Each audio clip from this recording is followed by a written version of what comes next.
Our Coach's Corner continues this morning with Coach Mike Battles, the athletic director and head football coach at Sylacauga High School. Coach, good morning. Thanks for being here. Well, it's good to be here. Well, half the season is done. There's been some good things, but there's been a very difficult schedule the first half of the season.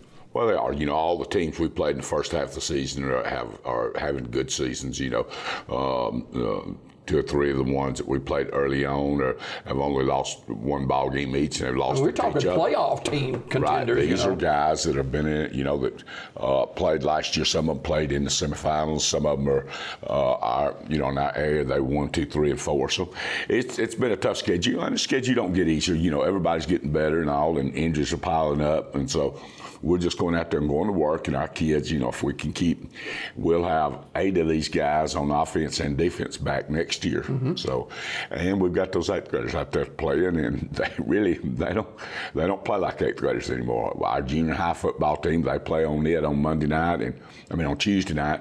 And our junior high football team right now, they're 3-1, and in the 3 years that we've had that we've been here, that our junior high has either won the little school championship or played for it. Those are building blocks for the future. Well, I mean, those guys right there playing for us, and some of them are playing right now. Futures now, then. That are 10th graders that played on that first time that we won. Wow. So we'll get there. It's a long process, but you know, we don't get to handpick our kids. We don't get to recruit those kind of things right there. We have to take what shows up in them halls, and right now we've got everything in them halls out there that can play football for us. You know, and our junior high, our young program, 7th, 8th, and 9th graders, they're getting there, and we've got those guys are getting to be old. You know, they're not junior high football players anymore, and they don't think they are. They can get out there and play with anybody. For novices like myself and others who may be watching this morning that see the score of a game or see the first half of the season where it's been lopsided in a lot of the games, how do you assess looking into the second half of the season? And there are some winnable games there. Well, there are some, you know, we're going to be playing people that are in the same shape that we are. Some of them had won a ball game, some of them have won one ball game and all. Now, we have our first 5 opponents really are you know, if we played good, we'd had to struggle to win, and we didn't. And we had injuries, and we had some kids that get hurt and all that, and we've had to move kids in, and this week is no different. We've got some kids out there that are going to be playing in positions that they haven't played in, but practices are not that we don't fall off at practices. We go out there, our kids are still working hard and still think and want to win. So, you know, that's all we can do. The easy way would be to go out there to roll and just take what the other team's going to give us and do it. But our kids really, we think, or I think that they think that they can still get out there and compete these last 5 ball games and be winners. Well, Friday night it was a foot race, and wasn't a really fair foot race, as they had a lot of athletes with burning speed. Well, speed, there's nothing we can do. You know, if you can't hit a guy, if you can't catch him. And we couldn't catch them to hit them. They had a lot of big plays against us. And they got a good football team. Coach Mahan and them, they've got good athletes out there. We saw their junior high last year was a good junior high, and their varsity was. And so it was, there was no surprises in the ball game. We knew that we'd be stretched to the limit from sideline to sideline, and some places we could play with them, some places we're never going to catch them.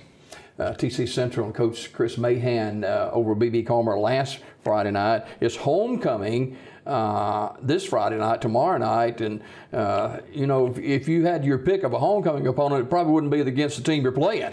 Well, that's right. You know, but our schedule is what it is. You know, us in Sylacauga Sheridan Stadium, we have to have our next home game would be in 3 weeks. It'd be near the end of the season, and you've got senior days and all these other days coming up and all. But anyway, our kids, you know, we got to play somebody. So they're coming into town. They're a lot like all the other teams that we play. They're going to have 4 pretty good football players out there on them edges right there, and a good tailback quarterback. So we're going to be spread out.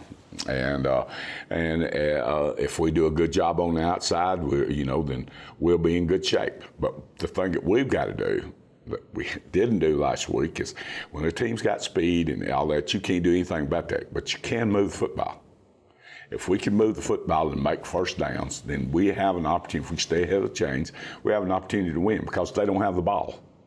So if we could do that, if we could mount some scoring drives and all, then we'd be in pretty good shape. But right now, we're not offensively, we're not hitting on 8 cylinders, and defensively, we're running for our lives.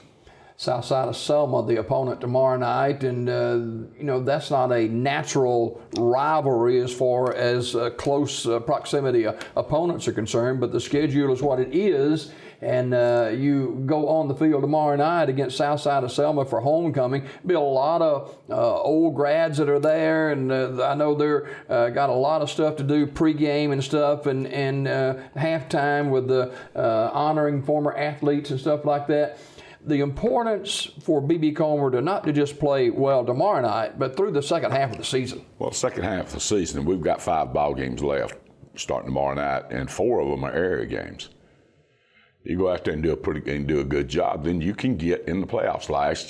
First year that I was here, we got to that last ball game against Coosa. The winner goes to the playoffs. The loser stays home. If we could have won, then we'd have been in good shape, but we didn't.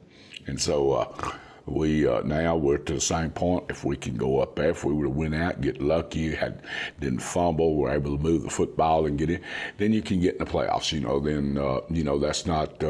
Sometimes that's good, sometimes it's bad. If you go in at number 4, you play at number 1. So, but we'll worry about that when we get there. Injuries and numbers are 2 things that has been challenging since you've been at B.B. Comer for sure.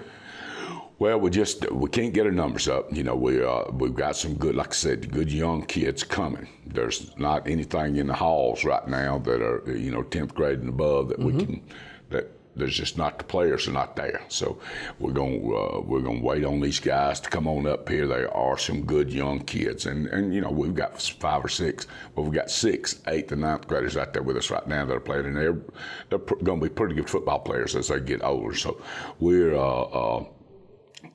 those kids are coming. They're used to winning. They know how to win. So maybe if we can get them up there and they all stay together and all, then there's some in that junior high that we don't have that we're going to try to get on out there too. That there's a few, and try to get them out for in the next year. But again, we got to play with what we got. And our kids we've had good practices this week. We've made some changes on the offensive line that are probably going to hold up till the end of the year. And that's due to injuries, or it's just due to injuries. Okay. We don't have any more linemen to put in there. We're down to now. I know I've told y'all before that it's next man up. It really is next man up. Our 8th graders know that if they put them helmets on, they're going to play. Our guys, everybody that dresses out with us, everybody that goes to practice, we're going to work. And so we broke it down to as small a part as you can break it down. We do, our practices are inside scale, outside scale, left and right scale, that kind of stuff right there. Defensively, we work our front and then our sides and then back so we can get them all so we have somebody to work against. Yeah, but we've gone about as far as we can go. Yeah. Any more injuries really are going to be, we're down to critical mass right now. So any more injuries are going to be devastating. We're going to be then to the point where you're not going to have to dress out, are you? Well, I'm going to tell you something. All our coaches are carrying helmets anyway. Oh, Coach Mike Battle, head football coach and athletic director at B.B. Comer High School. Our guest this morning's homecoming for the Tigers tomorrow night. Be there if you're an alumni or supporter of B.B. Comer, and let's look forward to homecoming tomorrow night in the second half of the season for the B.B. Comer Tigers. Coach, always a pleasure. Hey, look, I appreciate it. All right, man. We got more coming up on Daybreak right after this.